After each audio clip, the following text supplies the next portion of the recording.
Oh, I said quiet. Thank you, everybody, for coming this evening. We welcome everyone to this event, which is to honor a very special friend of all of us in the room. You know, when the play, the Twelfth Night by Shakespeare wrote, allegedly anyway, that you know, some men are born great, some men achieve greatness, and other men have greatness thrust upon them. Tonight we have the honor of doing this on behalf of Senator Kirk, who is someone who has achieved greatness.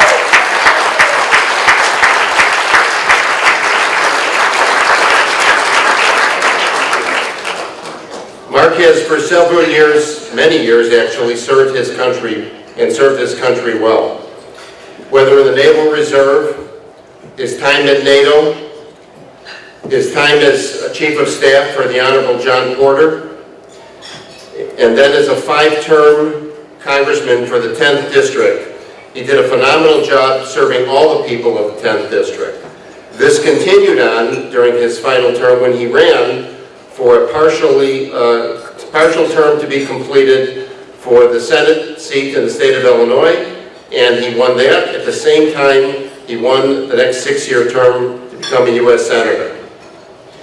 During that time, he has certainly achieved quite a lot for all of his constituents, as well as all of his countrymen, but also for our allies, most notably Israel. He has been impassioned to lead the charge and not wait to be asked to undertake any issue that has to be addressed, whether it's local, such as saving Lake Michigan, or whether it's been international, such as our relations with the State of Israel. Mark has been acted mostly, or always rather, I should say, out of what was right and not was politically expedient. That has been the dictate of his demeanor throughout his political career. Many, many times he worked across the aisle. Many, many times he convinced allies and not so many allies of what was the right thing to do in situations that benefited our country as well as those of our allies. We're joined tonight for tributes and special guests for Mark Kirk. Especially, I'm pleased to welcome the Honorable former Defense Minister for the State of Israel, Moshe Ya'alon.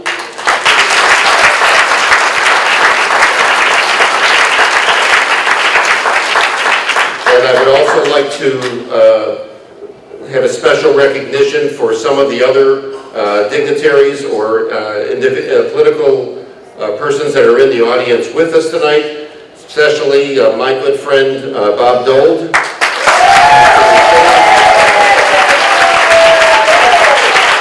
did a phenomenal job serving us in the 10th, and we wish him well in his future endeavors. We also have with us, I saw in the audience, David Stolman, who worked, I'm not sure where I say in the county, all the way in the back. And we have with us a young man, Jeremy Wines, who I am pleased to say is running for Congress in the 10th.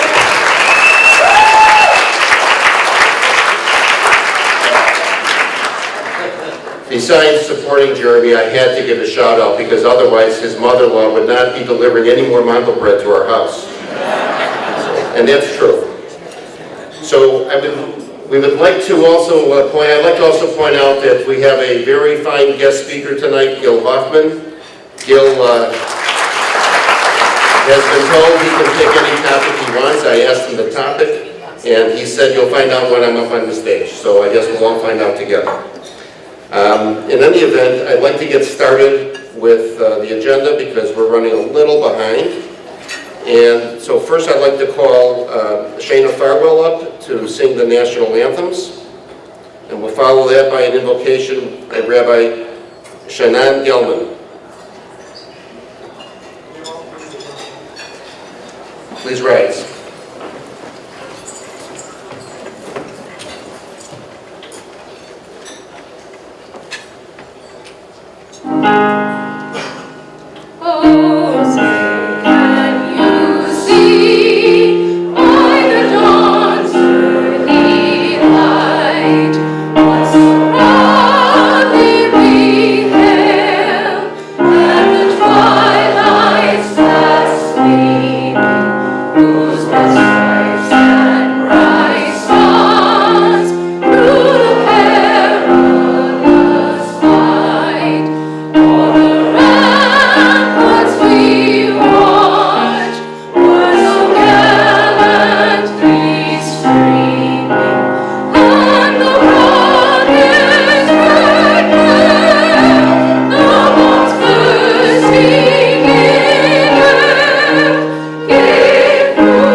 Yes, please sit down.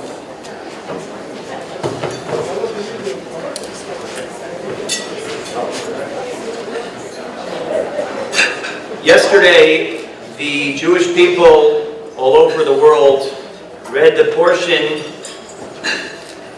from our Torah known as Shoftim. We are instructed to appoint judges and officers, Shoftim v'Shotrim, Titin Lecha b'chol sharecha, outstanding individuals whose task it is to establish and to maintain a justice system, to govern, to protect their constituents. Their primary responsibility in doing so is to maintain peace, an objective which is achieved as they adjudicate between litigants and serve as the standard bearers for morality and for civility. But the judges and officers have another daunting responsibility. And to the untrained eye, that task would seem to lie in contradistinction with their mandate to uphold peace and justice. For the judges and the officers are charged to ready the nation for battle, the unfortunate situation when it's deemed necessary. The Bible does not take for granted the fact that facing an enemy demands a great deal of courage and resolve, when those who seek to destroy us, to defame the name of the Almighty call out with their rancorous battle cry, there can be no room for timidity and for anxiety. In those horrid and unthinkable moments of war, when the safety of one's nation is most vulnerable, we call upon our peacemakers of all people, yet again, but this time to wage war. For war and peace are not opposite phenomena, they are rather two sides of the same coin, very ingredients which provide equilibrium in the pursuit of shalom, of peace. And hence, only someone who understands justice can be asked to prepare a nation for battle, and only someone who appreciates the terrible cost of war can maintain true peace. This afternoon, this evening, we welcome, gratefully acknowledge, celebrate the career of the Honorable Senator Mark Kirk. Welcome and celebrate the career as well of the Honorable Moshe Yaalon, who each have served as true exemplars of Shoftim and Shotrim. We thank them for their years of service, their respective countries. We thank them for their deep love and support of the State of Israel. It's no simple task to embody both sensitivity and strength. But Senator Kirk and Moshe Yaalon have each achieved remarkable things in striking that difficult balance. May God continue to steady their hands for many years. May He bless the citizens of the United States of America, the State of Israel. May He fortify their friendship, what is an enduring bond predicated upon shared values and mutual respect. Amen. Amen.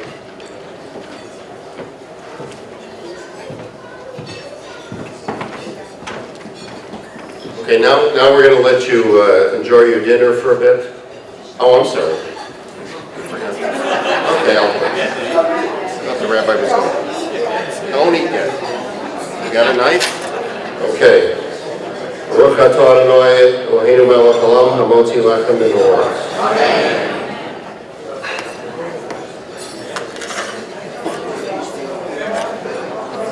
Notice I didn't get any wine.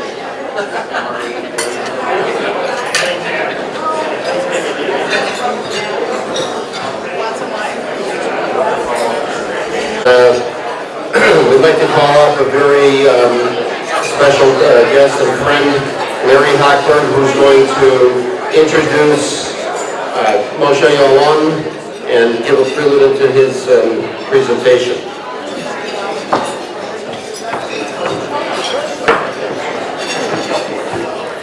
Hello, shalom. Can you hear me in the back?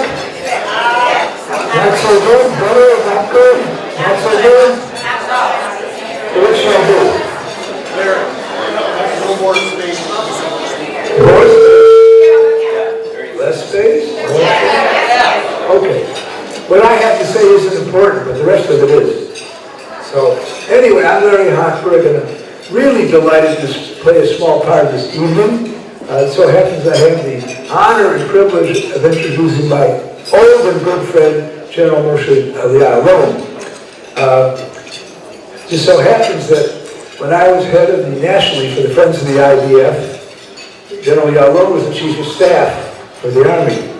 So several times we interchanged their views. Of course, he's always right and I'm always wrong. But just to give a little background, those who don't know about Moshe. You can hear me okay, Father Matt? Better, yes? Okay. Good advice. Anyway, during the Yom Kippur War, General Yaalon served as a reservist and participated in the liberation of the Suez Canal. He returned to give active service after the war, completed officers' training school, and commanded units of the Paratroopers Brigade as well as the Elite Special Forces until Sayed Matkal, where he led the Litani operation in 1978, the Operation for Peace in Galilee. To move on, in 1993, he was appointed commander of the ground forces training facility at Saline and commander of the Army Division. In 1995, he was appointed OC Intelligence and promoted to the rank of Major General. In 1998, he was appointed head of Central Command. In 2000, he was appointed IDF Deputy Chief of Staff. In July 9, 2002, he was promoted to the rank of Lieutenant General. and appointed 17th Chief of Staff of the IDF. During his tenure as head of the armed forces, he led the fight to secure Israel during the Second Intifada, instituted many battle practices that enabled the IDF to stop Palestinian terrorism, which is all true, by the way. February 2005, Defense Minister Shaul Mofaz announced the Ya'alon's position would not be extended, partly due to the latter objection to the Gaza disengagement plan. He certainly hasn't been proven to be wrong. On November 2008, Ya'alon announced he was joining the Likud party and that he would participate in the primary to determine the party list for the 2009 general election. He won 8th place on the party list and was elected to Knesset when Likud won 27 seats. Benjamin Netanyahu appointed Ya'alon as vice minister as well as Minister of Strategic Affairs. He was re-elected to the Knesset in 2013 on the Likud ticket, and in March 2013 he replaced Ehud Barak as the Minister of Defense. He retained his position as the Minister of Defense following the March 2015 election. I'm not saying anything out of school here because it's on his dossier. Mr. Ya'alon resigned from the position of Minister of Defense on May 19, 2016, stating during a press conference that senior politicians in the country have chosen incitement and divisiveness in Israeli society instead of unifying and connecting.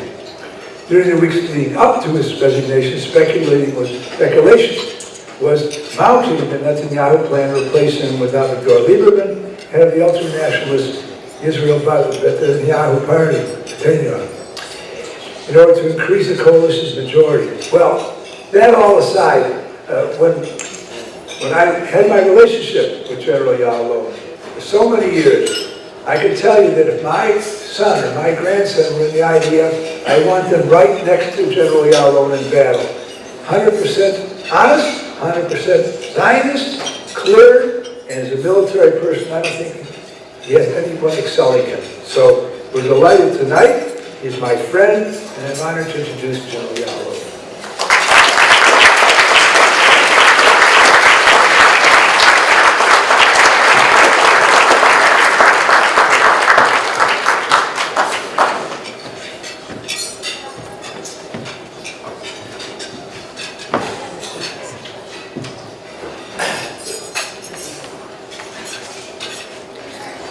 Thank you, Lai, for the introduction.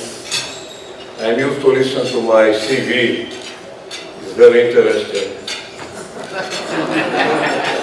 I learned that the future is fixed, quite difficult to predict it, but the past is always changing according to interpretation. But I know Lai for years as a friend of the ABF, as Larry mentioned, and thank you for commitment and devotion to the soldiers of Tzahal, of the Israeli Defense Forces. Shalom and good evening, ladies and gentlemen, distinguished guests, good friends of Israel. I'm deeply honored to be here with you this evening. Actually, I came especially for this evening. It is a huge privilege to pay tribute to my good friend, Senator Kirk.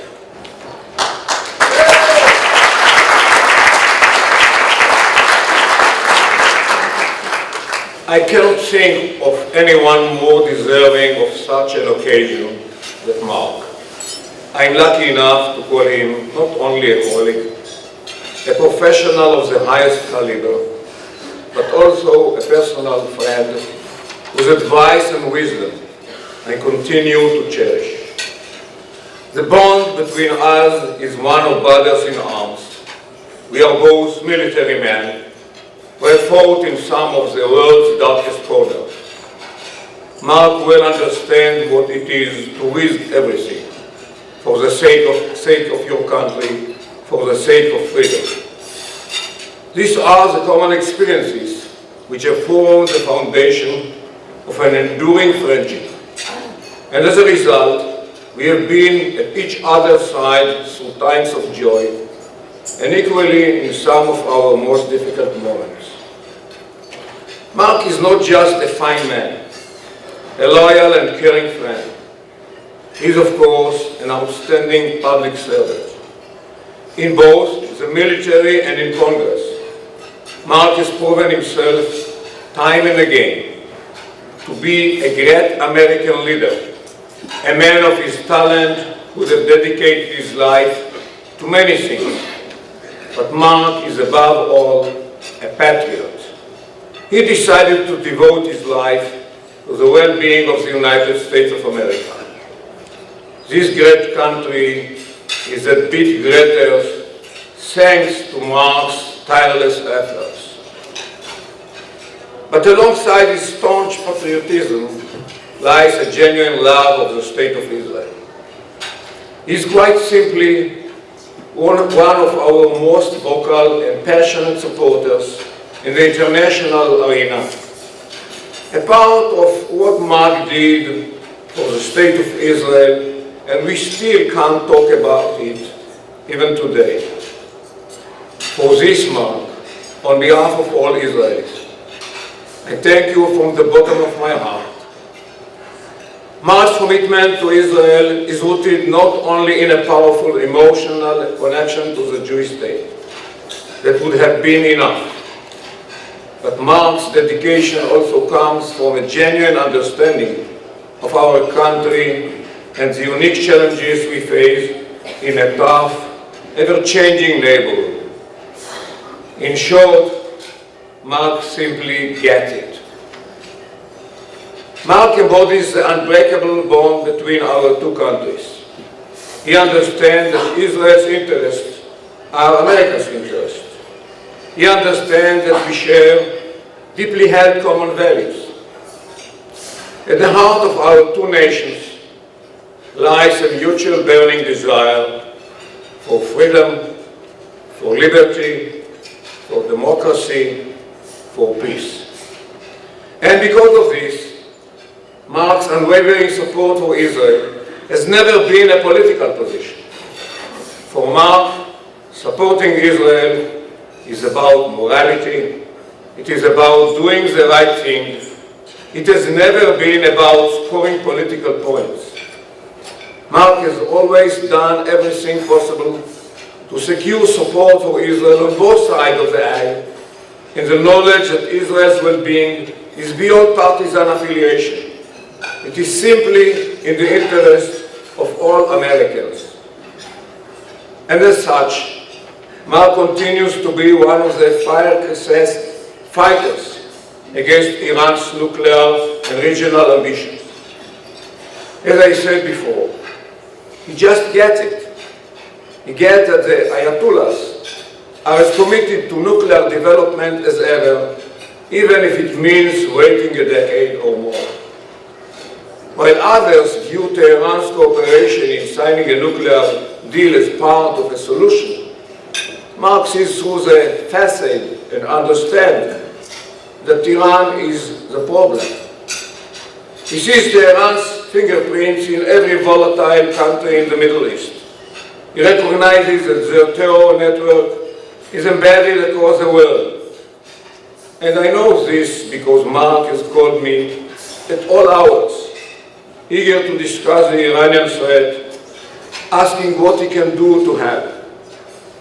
I can tell you now, Mark, that your constant public support, your relentless efforts to expose the Iranian regime for what it is, has made a tremendous difference.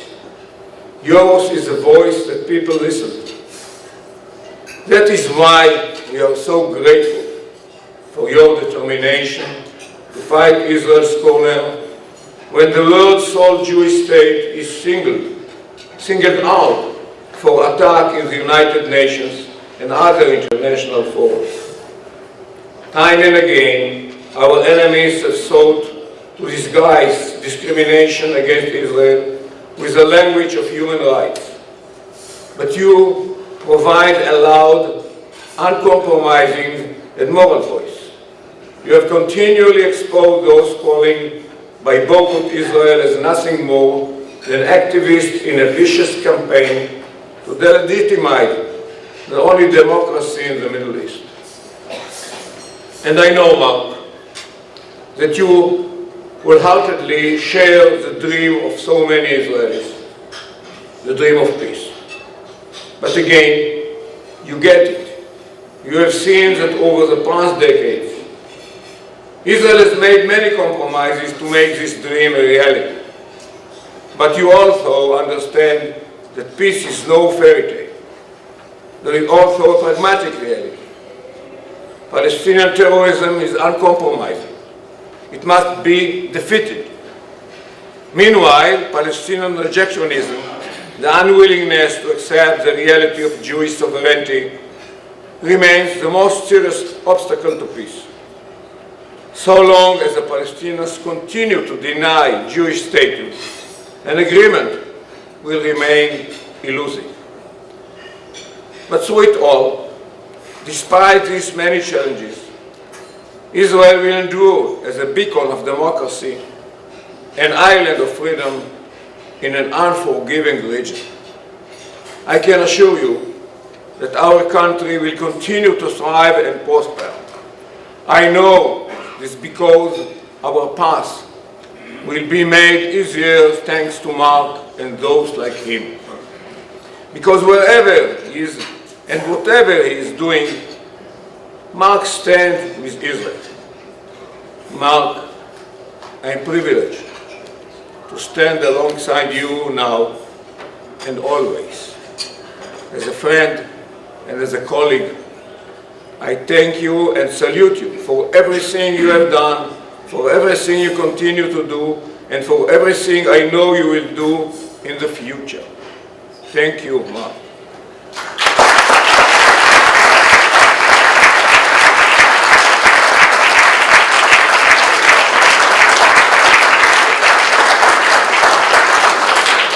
This country's first president, George Washington, said, "The harder the conflict, the greater the triumph." We live in truly changing times, but Mark, with you by our side, I have no doubt that we will triumph. Enjoy this special evening. Thank you. God bless Israel, and God bless America.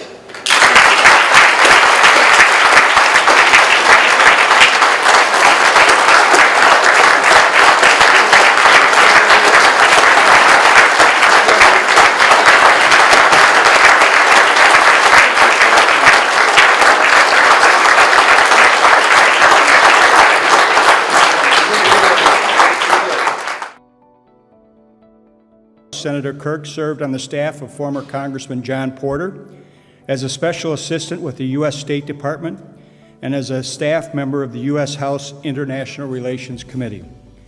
Senator Kirk was elected to the Senate in November 2010, winning a special election to serve the final weeks of President Barack Obama's Senate term, in addition to winning a regular 6-year term starting in January 2011. He was sworn in on November 29th, 2010, as the junior senator from the state of Illinois. It is a unique pleasure for me to be able to join in this celebration of a great friend of the American Jewish community of Israel, a great leader of the United States, someone whose presence we miss in the Congress, but we know that he continues to be out there fighting and speaking up on the issues of concern. Mark Kirk, throughout his years in the Congress, was a staunch advocate who had the proper perception of the dangers posed by Iran and by the nuclear deal with Iran. He spoke out vociferously for the U.S.-Israel relationship. He understood the danger of the BDS movement and of the threats to boycott Israel. He reminded us of the moral lessons of the past, of the 1930s, to awaken us to the dangers that confront Israel today. A day after the United Nations marked Yom Kippur as an official holiday, the UN's educational and cultural organization voted Judaism's most holy sites aren't Jewish at all. CBN Middle East Bureau Chief Chris Mitchell has that shocking story. In a vote of 24 in favor, 6 against, and 26 abstaining, UNESCO gave preliminary approval to a resolution ignoring the Jewish connection to Jerusalem's Temple Mount and Western Wall. The U.S. joined Great Britain, Germany, the Netherlands, Lithuania, and Estonia in voting against the resolution. U.S. Senators Marco Rubio and Mark Kirk urged the Obama administration to condemn its adoption, writing, "This is just another attempt in UNESCO's disturbing trend of attacking Israel and delegitimizing the Jewish state and does nothing to promote peace." The very same month that the Palestinian Authority entered into alliance with a terrorist organization, Hamas, which Secretary of State Clinton has certified as supporting terror and responsible for the murder of 26 Americans, the president then sides with a key Palestinian negotiating point. President, clearly he has lurched to the Palestinian side on a key negotiating point. And for the rest of us, I think Congress is worrying. Should we continue to provide over $200 million in taxpayer assistance to the Palestinian Authority now that it is formally allied with a terrorist organization? Our next speaker is one of Israel's greatest friends in Congress. Needs no formal introduction. Please welcome our friend, United States Senator Mark Kirk. Let me say, so that people can hear all the way to the United States Senate floor, I will carry your message that in the Senate, we stand with Israel. And we should not have a ceasefire until Hamas is militarily defeated by the IDF, our allies, the Israelis. The only way we can bring peace to that area is to defeat those who bring terror to the Middle East. And I would say that my heart goes out to the men and women of the Israeli Defense Forces. Hope that they succeed in their mission this week to defeat Hamas militarily on the field of battle. I would say that Hamas has picked a fight with the strongest military power in the Middle East. We should give time for Hamas to lose that battle. Madam Speaker, we all know there's a growing Iranian threat focused mostly on the people of Israel. Earlier this year, Jane Harman joined my bipartisan letter with 70 members of Congress calling for the U.S. to extend our full ballistic missile defenses to protect Israel. Last night, the United States announced that we would make this key commitment. Secretary Gates told Defense Minister Barak that the first step will happen soon. America's most powerful radar, the X-band, will soon defend Israel. This is a historic step that sends a powerful message to Iran. A future attack on Israel will likely fail. It's a pleasure to join you all in honoring an American patriot and devoted public servant, a former colleague of mine, first in the United States House of Representatives and later in the United States Senate. A man I'm proud to call my friend, Senator Mark Kirk of Illinois. In my view, one of the most inspiring things about the Senate is that it works best when Democrats and Republicans work together to find common ground. Senator Kirk championed that bipartisan spirit. During my time as chairman of the Senate Foreign Relations Committee, we worked together to advance American interests around the world. From deepening cooperation between the United States and Israel, to standing with our European allies in the face of Russia's aggression in Ukraine, to combating Iran's illicit quest for nuclear weapons. You know, this is a country where oil just bubbles up out of the ground for about $2 a gallon. To say that Iran needs nuclear energy is to assume that we are all morons. Iran has more energy than almost any other country, just coming right out of the ground. They don't need nuclear energy. They only want nuclear energy so that they can nuke Israel. This man has done more to stop a second Holocaust than any other American by his actions against Iran. This man single-handedly showed the State Department and the administration the sanctions that would work. They didn't care. They wouldn't impose them. Hillary said, we won't do anything that hurts the average people of Iran. Well, how the hell do you think you can stop them from going nuclear in that case? The point of my service in the Senate has been to make sure that the people of Israel survive this very dangerous 21st century. And I think now, leaving office, I've been able to get that done.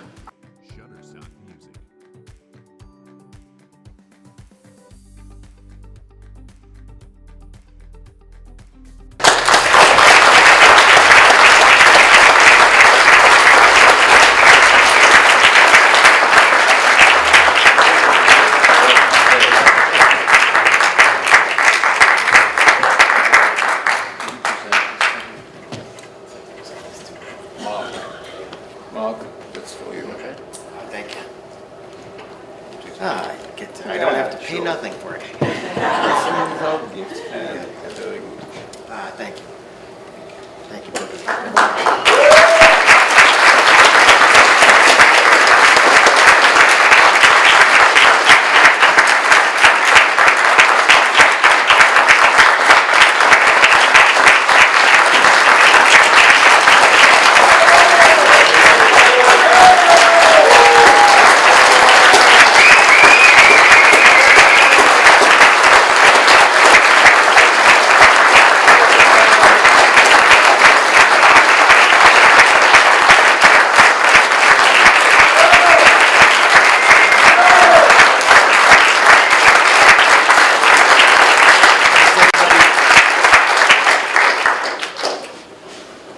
I wanted to start by thanking you all for being on an incredible life journey with me. I came here tonight to talk about you and your future. That when I first ran for office in the 10th Congressional District, I sought to achieve what Margaret Thatcher says that every public servant aspires to, and that, Boogie, is a life of meaning. A life of meaning is defined by her as making a difference on the biggest issue for your time in your history. In my case, I wanted to make sure that I made the biggest difference with this community and did all that I could to make sure that the state of Israel could survive the 21st century.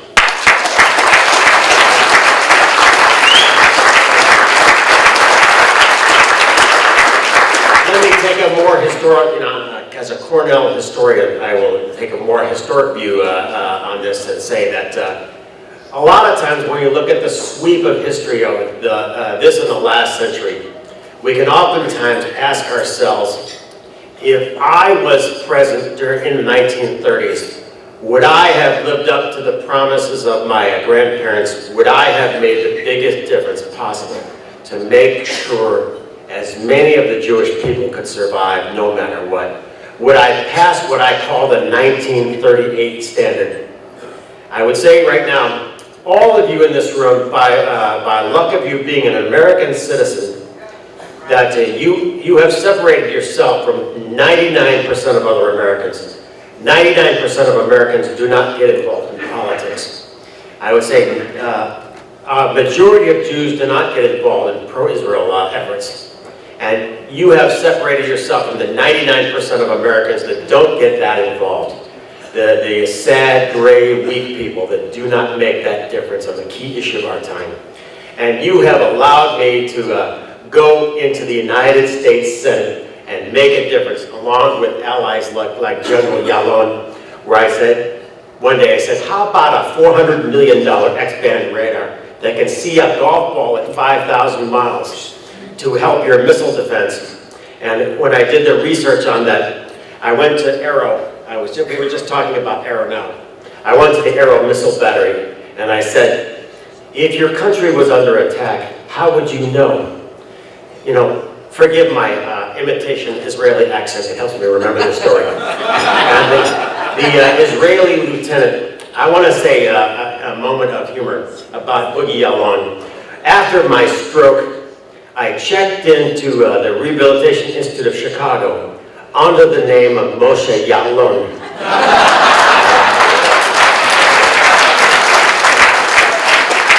To honor this man.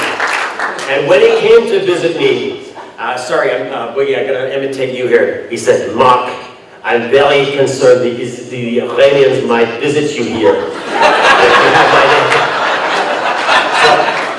And I've told Boogie that I have got dozens of letters of bills from Northwestern Memorial Hospital to the real Moshe Yalon, which is me. And I'm going to fight you because I have so many bills from Northwestern Memorial that claim that I'm the real Moshe Yalon. So much so, when I was having a bad day with my nurses said, if you're not nicer today, you're going to be Mr. All Alone.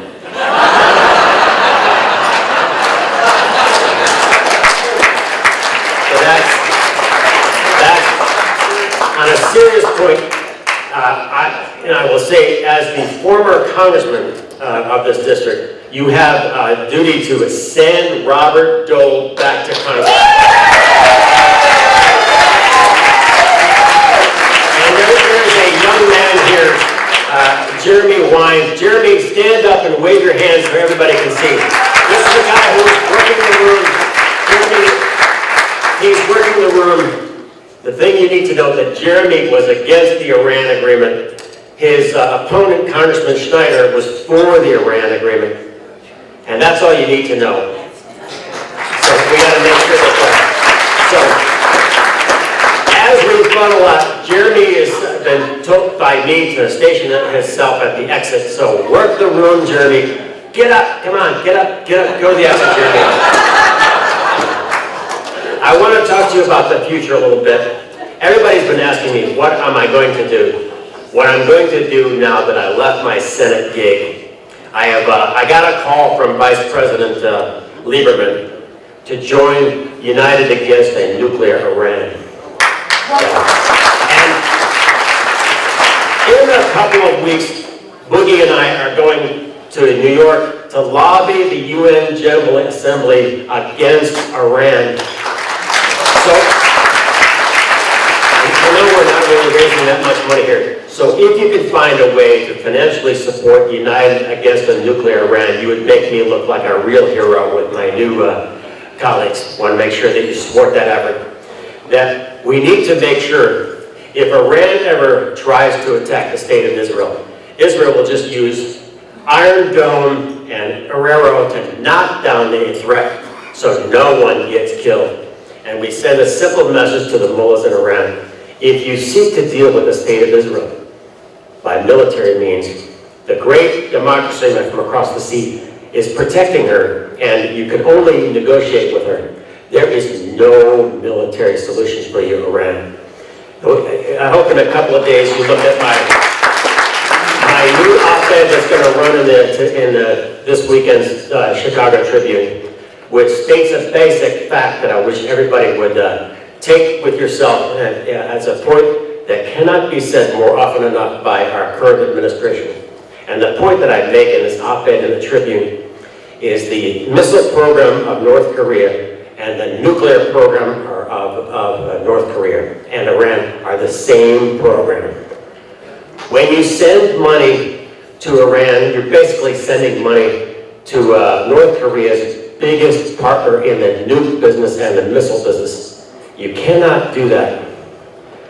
One of the most disappointing moments I had in the Senate was when I heard from the Obama administration that they had feared sending American cash to Iran, and they decided to send it in euro notes.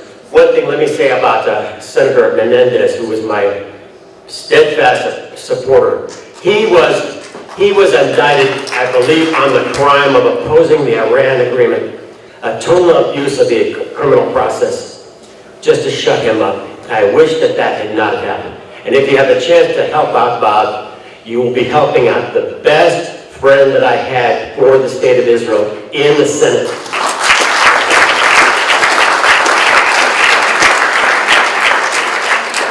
As we go forward, I want to make sure that we talk about your kids, your grandkids, and we make sure that we understand the Holocaust generation is going away. If we are to really always remember and never forget and never let happen, we need to make sure we support birthright, and we're sending kids to Israel to make sure that new generation always remembers these precious little democracies that we have in the Middle East. A symbol of the United States and how much we actually have the conviction of our own convictions.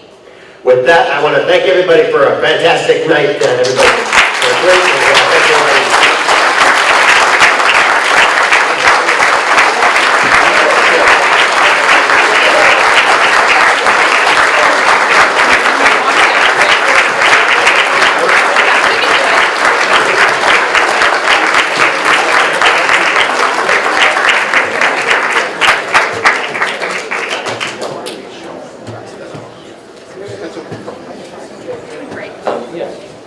If anyone's interested, we can show you what we got in our, a couple things.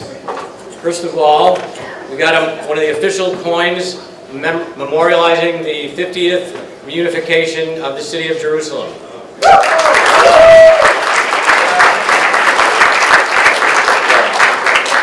And then we're not going to open this, but this is a plaque thanking Senator Kirk for all that he has done on behalf of us in the state of Israel.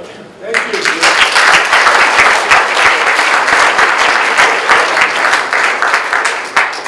And I just want to say personally, there are things Mark has done that Bogie alluded to that still is not public, and there are people alive today that we know personally because of Mark Kirk. And someday that story will come out, and people will appreciate even more all that Mark has done. Anyway, I'm here to introduce Gil Hoffman, and if you don't know, Gil was raised in this area.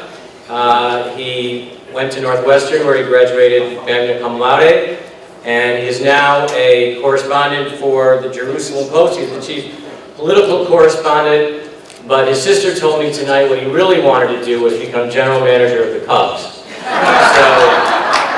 that goes to another, I think he's Jewish, Theo, I don't know if he practices, but anyway, he's been interviewed by top media on 6 countries, and he's a regular on CNN and Al Jazeera, which I think have merged, haven't they?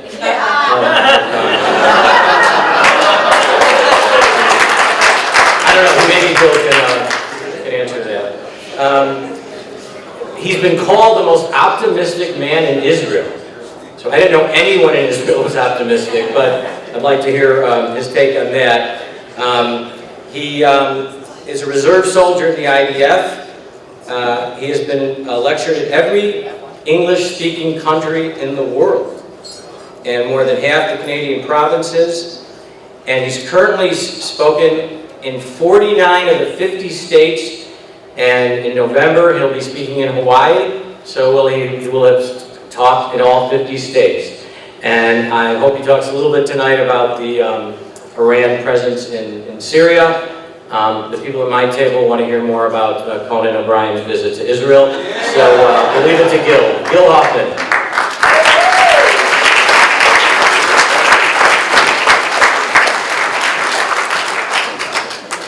Thank you, Steve. Thank you so much. Running up here to get us back on schedule. Thank you to Peggy for organizing this wonderful event. Let's hear it for Peggy.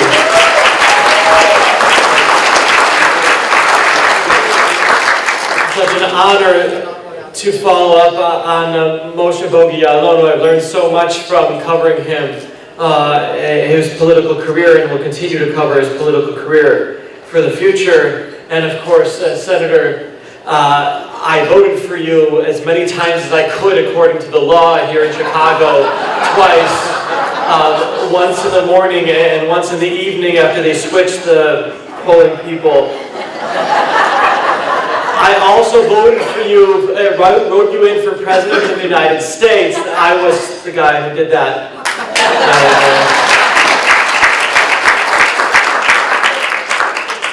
And it's absolutely wonderful to be back here in Chicago. This is my first time here since the Cubs won the World Series. It looks different.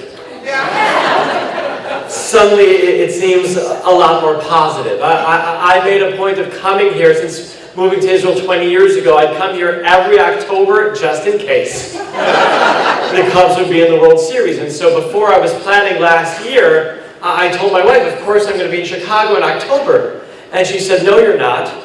We have a different miracle on the way. So my daughter was born during Game 6 of the World Series,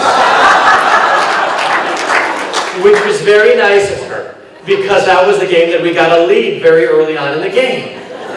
So I could watch the beginning of the game, turn the TV off to deliver a baby, and then watch the end of the game with my daughter. And since she was born, the Cubs have never lost a World Series game.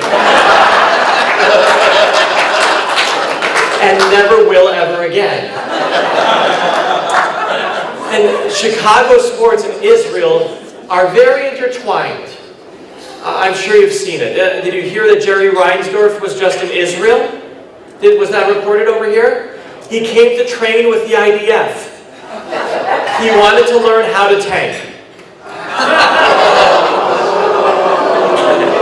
Sorry, White Sox fans. For the Bulls, it's for their own good. He told the IDF, I blew up one team, and the other team I left no one who could shoot.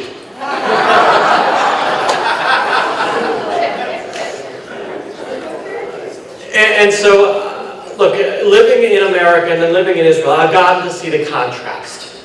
I came to Israel in 1995 and saw a country very divided, where everyone had a bumper sticker on their cars telling people who they were going to vote for in the elections of '96 after Rabin was assassinated. I saw how divided a people could be.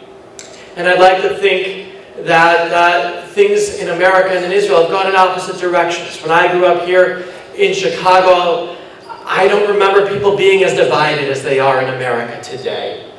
I didn't remember people even knowing what a red state and a blue state was back then, and now everybody knows. And everybody doesn't like the people from the other states. Whereas in Israel, I'd like to think that we become a little bit more united. That the difference between the right and the left isn't as much as it used to be.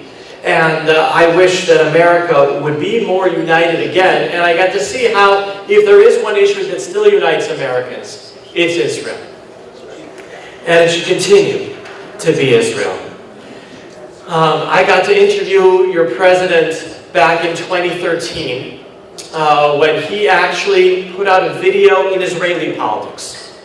Donald Trump put out a video in our Israeli election endorsing Netanyahu, which was seen as a strange thing to do at the time because he had only been to Israel once, had no business interest in Israel. There's nothing named after him in Israel. And so his staff put me in touch with him to explain why he put out this video. And so Trump told me on the phone, I love Bibi, I love his personality, I love his politics, I wish Netanyahu could be the next president of the United States. He didn't keep that promise. But I tried reminding his people a year ago when he was looking for a running mate. I said, if you offer the job to Netanyahu, I bet he'd take it. With one small condition, that he also be allowed to keep his current jobs as Israel's Prime Minister, Foreign Minister, Communications Minister, and Minister of Regional Cooperation. After all, what does the Vice President do anyway? About as much as Israel's Minister of Regional Cooperation. And so, the current situation for Israel is very much a challenge. Netanyahu, when Netanyahu briefed the writers and editors of the Jerusalem Post recently, he looked at us and he said, you are getting it all wrong. Imagine a politician telling a journalist you're getting it wrong. Where does that happen? And so he said to us, you're right to focus on the three letters that you do.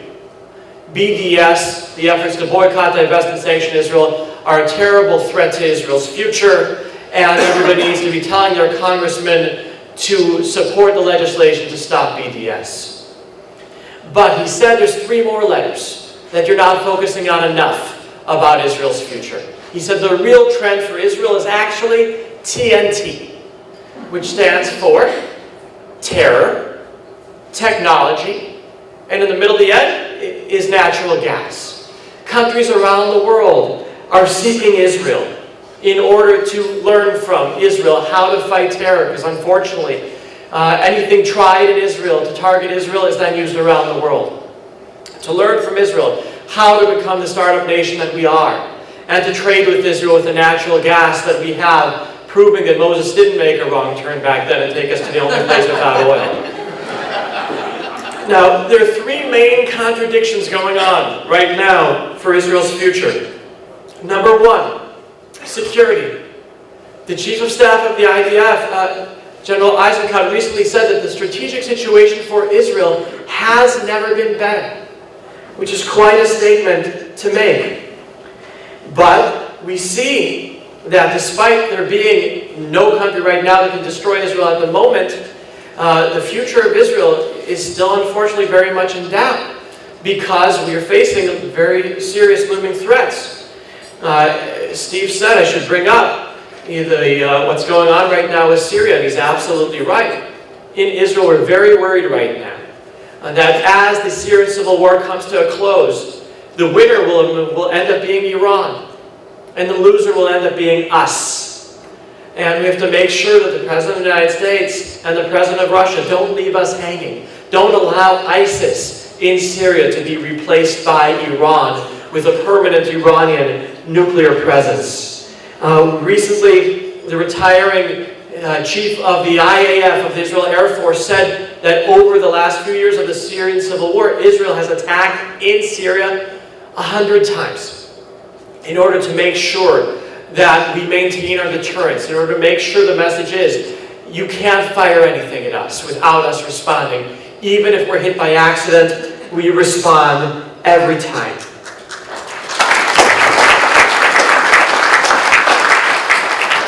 And so Netanyahu was just in Russia, and the head of the Mossad was just in Washington meeting with General McMaster to make sure that they know that we will not tolerate the permanent Iranian military presence in Syria, and that if that would happen, God forbid, then that would bring the region closer to war, and that war has to be prevented.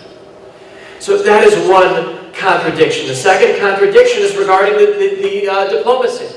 Right now, Netanyahu is being welcomed all around the world.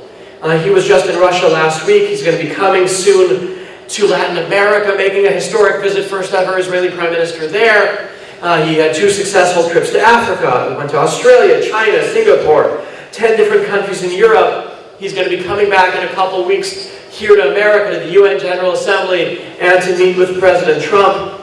But that doesn't necessarily mean that we have a diplomatic renaissance. It just means that Netanyahu himself is recognized around the world and respected around the world. He's one of only 2 Israelis that has respect all around the world, along with Wonder Woman.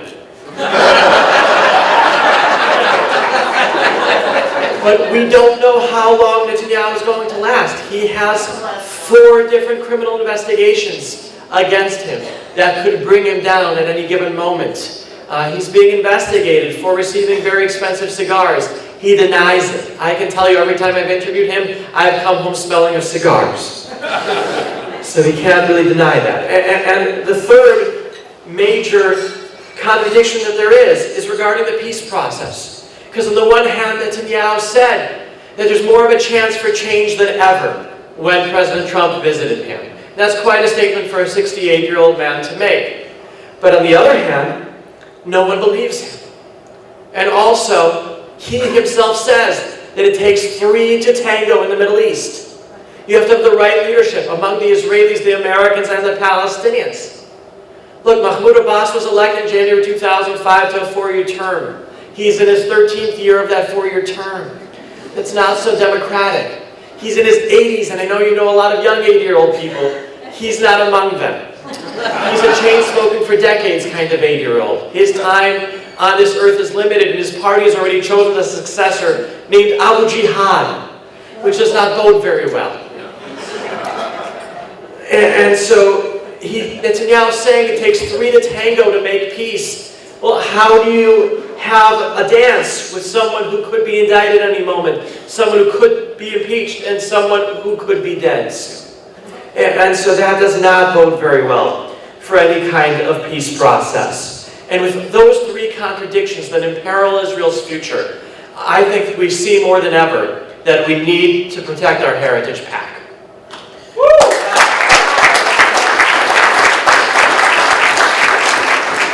And so people ask me, what can I do to help Israel and ensure its future? And I tell people that helping Israel is easy. EASY, which stands for education, advocacy, solidarity, and your money. Thank you to all of you for how you support Israel's future by supporting this very important cause. And again, thank you to the Senator for all you've done. Thank you.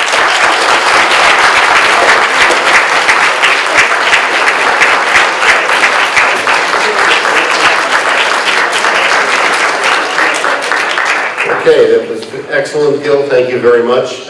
We're going to have a few words from our fearless leader, Rabbi Weisberg. and will serve deserve at the same time.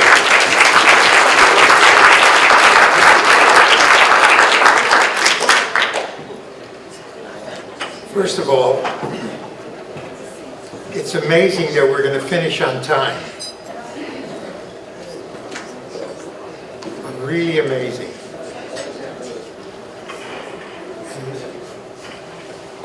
And I'm here because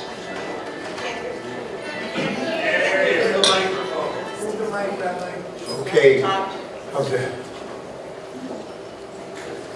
Ladies and gentlemen, first our thanks are due to the Weiner family.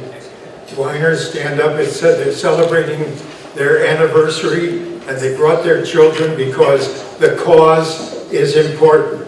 Arnie, Heine, Mazel.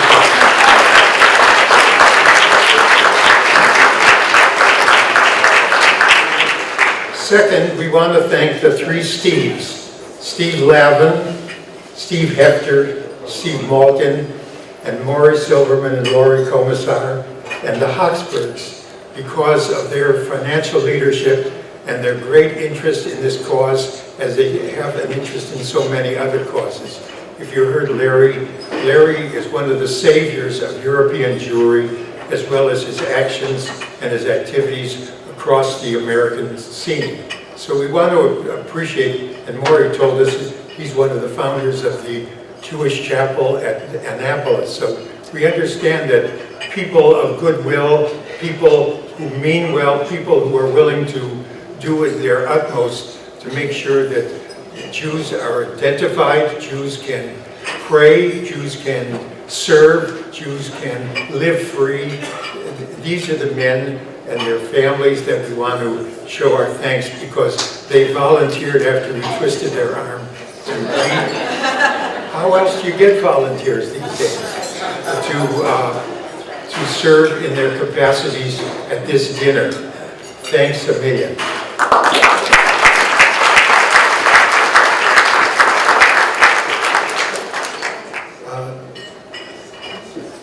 Gil talked about Peggy as one of the organizers.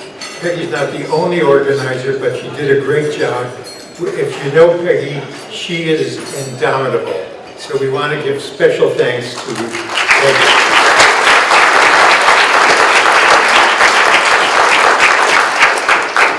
The film that you saw, it was only 6 minutes, but what it took to put it together, to get the people like Senator Menendez and Malcolm Hoenlein and some of the others to appear was a major job. And that job is due to Larry Engelhardt.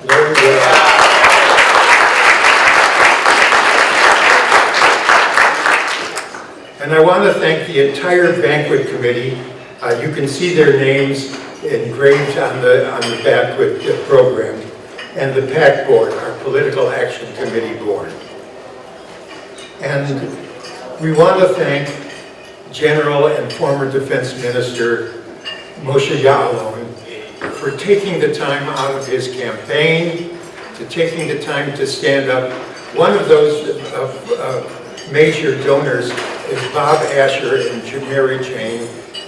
He called earlier saying, first of all, his granddaughter is going tomorrow on birthright. Second, he's having a major luncheon for the General and former Defense Minister. And he got sick, okay, so he begged that he couldn't come and apologizes for his absence. And we want to thank the General and the Defense Minister for making this trek and saluting a comrade, a friend, and everything else that you said about Mark 100 times over. About Gil Hoffman. Gil, I didn't even know that you were stand-up comic.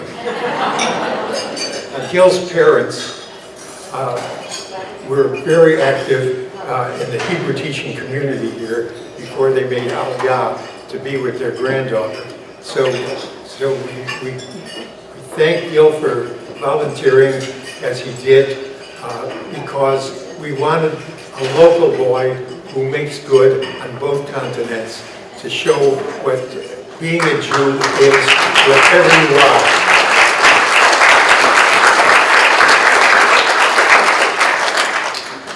And to the many who could not be here this evening, for one reason or another, okay, and who so generously contributed to the cause.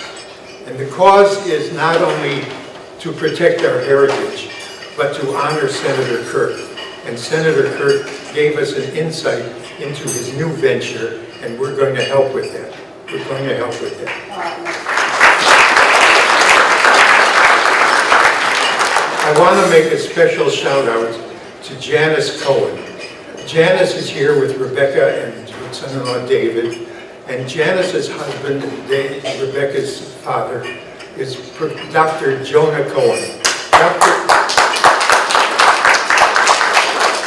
Jonah and I are the co-founders of this PAC, and Jonah was one of those very, very special human beings with a great mind and a great soul and a great vision.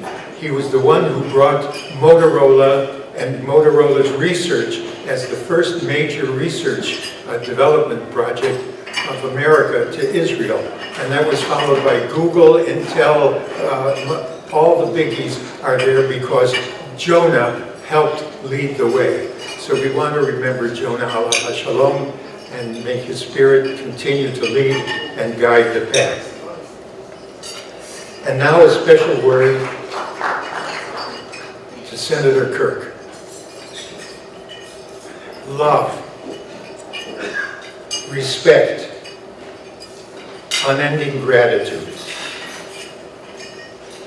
A 21-gun salute to honor you for your courage, your honesty, your dignity, and your diligence. Not only in the service of our country. I wrote the encomium, which is on the plaque. It says, for the service of your country, for the service to Israel, and for saving the Great Lakes, and for showing honor in every position which you ever occupied. Kol hakavod.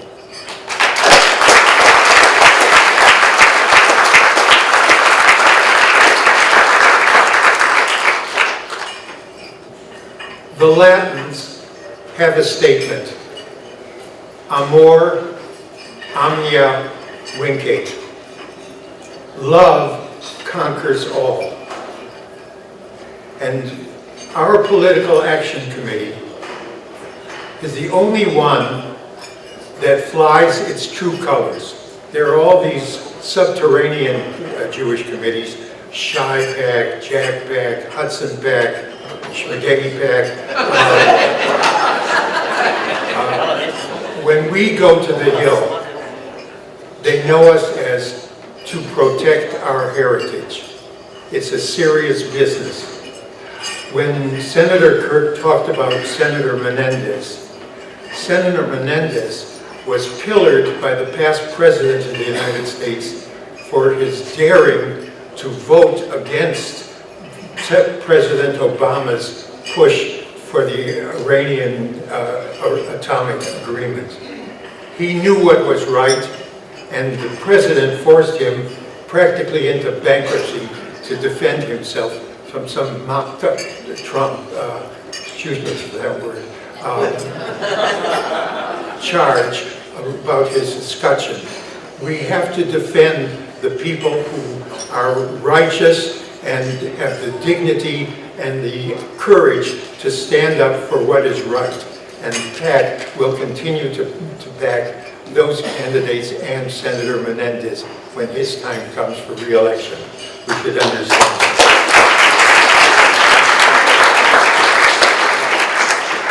When I said that love conquers all,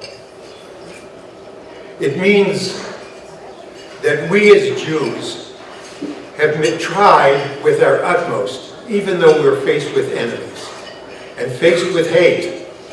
We've tried not to respond to hate with hate. It's not just turning the other cheek. It's a defense of our rights, of our name, of our honor, all of which are sacred. But we know that hate breeds rancor. Hate breeds violence. You only have to know what happened in Charlottesville to understand that. Hate is a degrading and belittling activity on people who don't understand what politics is all about, and what compromise is all about, and what progress is all about. It's not going backward to something that's antebellum. It's something that goes forward, because peace is always looking forward, not backward. And we know that the Torah says, V'ahavta, thou shalt love. And we believe this truth. If we don't believe it, don't say it. And if you say it, act it. We believe it. And we're here because we're consecrated, if you know this week's Sedra, to promote that truth. And therefore, we should understand that the truth is that truth and love brings people together. And you're the living proof of it today. We're here because we love a man who served alongside of us and led us in difficult times and with great honor.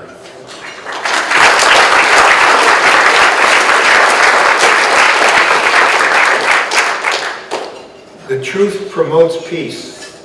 And if you know the parak, it says, Rodef Shalom, V'ohev Shalom, V'rodef Shalom. You should love peace and pursue peace. Sometimes only strength allows us to find peace, because the bullies of the world and the haters of the world will ultimately back down in the face of those who stand tall and stand strong for what they believe and will make it prevail.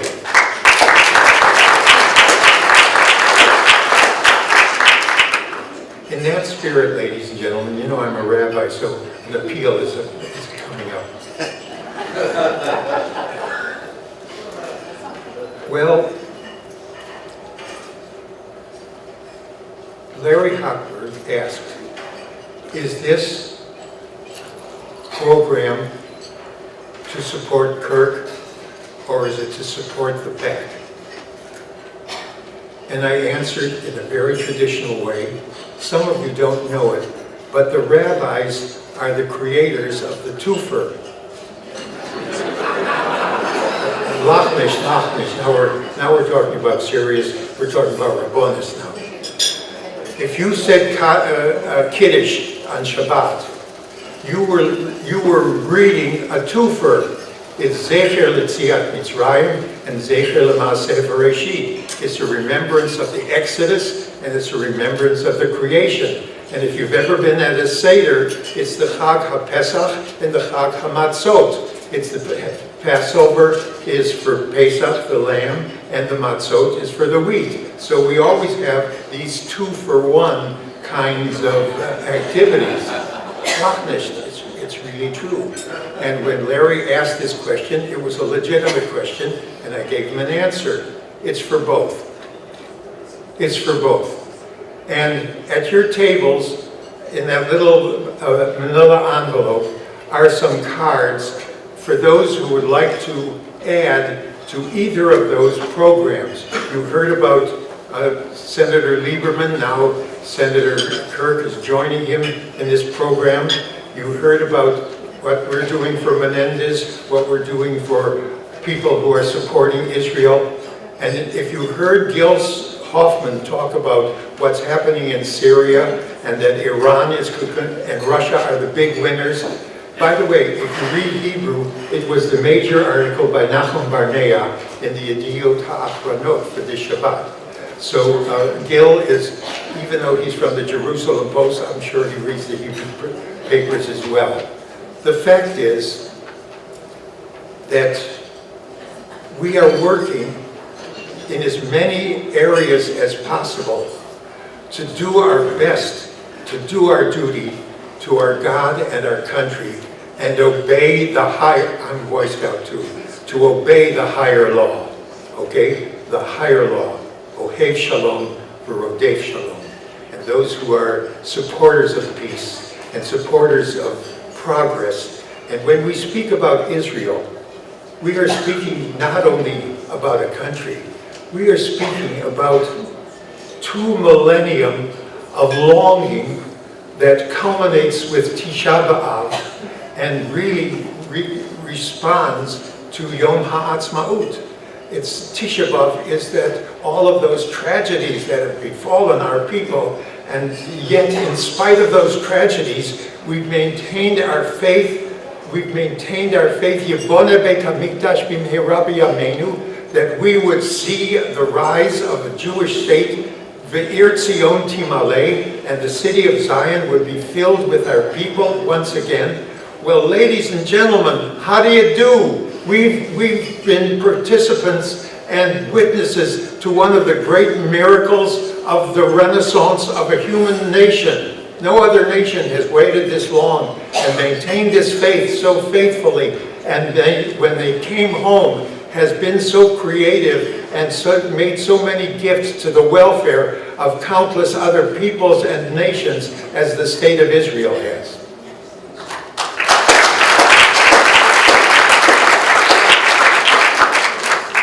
And therefore, I have no qualms about asking myself, my children, my grandchildren, my family, my friends, and those of you who are about to become my friends. Lachnish is very important. Now I'll tell you why. In the Perek, Hillel says, Im eina nili mili, im ani rak atzmi ma'ani, im lo achshav ematai. The secret meaning of that Mishnah is, I have to know myself. If I'm not for myself, who will be for me? I have to know who I am, okay? I have to understand who I am. Now, I'm a veteran of the Second World War in the United States Navy, and I was a volunteer for Israel at various times and places. I have to know who I am, okay? I have to know where I come from. I have to know where the world wants me to take it. And I have to know that I cannot be for myself alone. For what then am I? The real secret of that is, life is lived with attachment. If you're married, you know what attachment is. If you're a Jew and you're ready for the holidays, because this is month of Elul, you know what attachment is. If you are attached to this people, living in Chicago, living in Jerusalem or Tel Aviv or elsewhere, we need your help to maintain that. The pressures, some of the people that we voted for who occupy the highest places have been a little disappointing, even if they wanted Netanyahu for vice president. So we should appreciate the opportunity that we have by giving our best and our fullest so that we can do our best and fullest to protect our heritage. You have those envelopes.